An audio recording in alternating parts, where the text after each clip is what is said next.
I get more and more revolutionary optimism.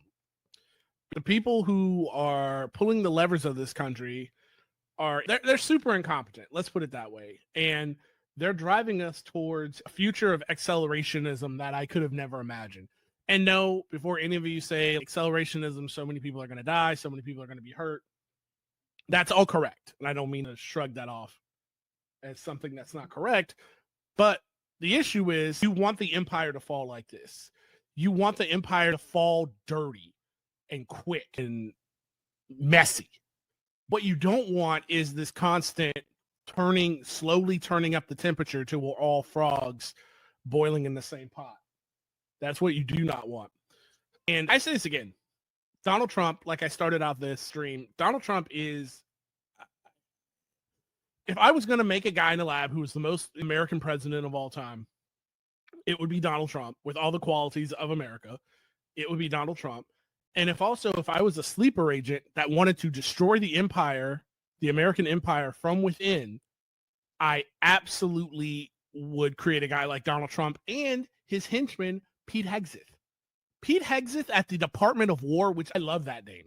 I love that. I am not one of these pearl-clutching liberals who is like, oh, he changed the department. It's always been the Department of War.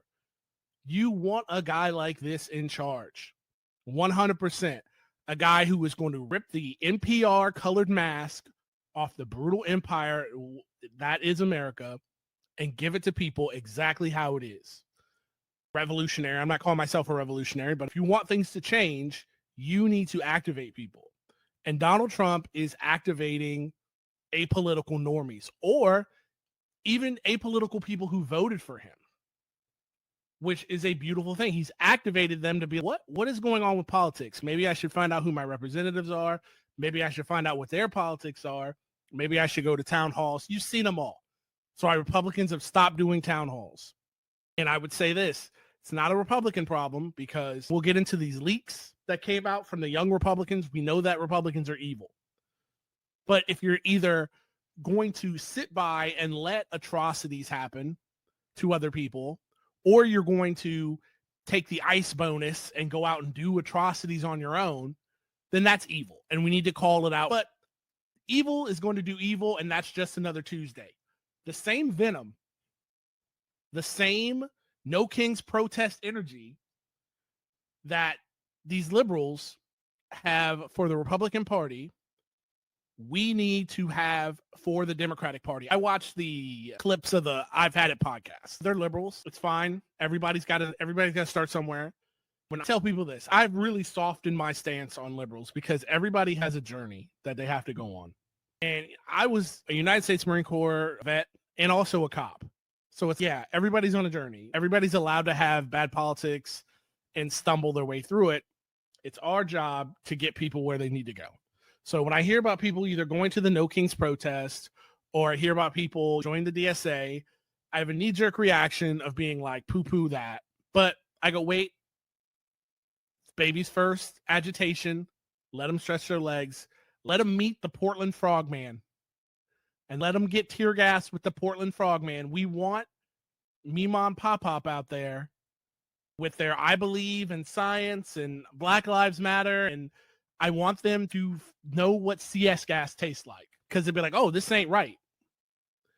But back to the I've Had It podcast. The only thing I would tell them if I could talk to them for 5 minutes is that I love what you're doing, but I need you to understand the only reason you can come out here and make a career out of talking as greasy as you do about the Republican Party is because you're Oklahoma liberal white women. So just when you have thoughts and opinions to say in front of a microphone and a camera, I need you to focus it through that prism and understand that. Because I watched them with Cory Booker.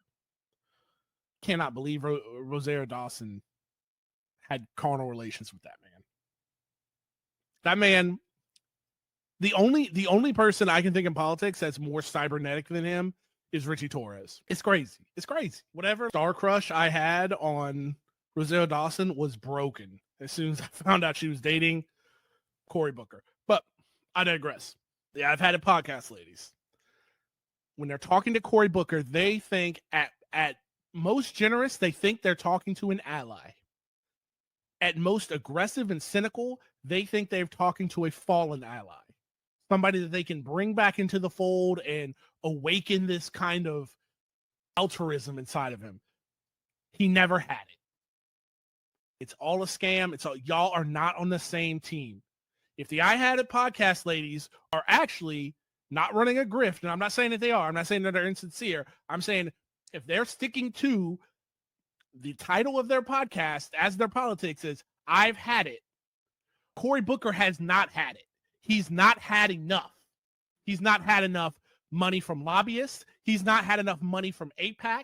He's not had enough selling out his constituency. He's not had enough of not doing the people's business and doing business for himself. He's not had it. Until these liberals understand that the Democratic Party is their adversary and their controlled opposition, until they understand that the Democratic Party, as it sits right now, with a handful of exceptions that we can name off, and they pay the price every day.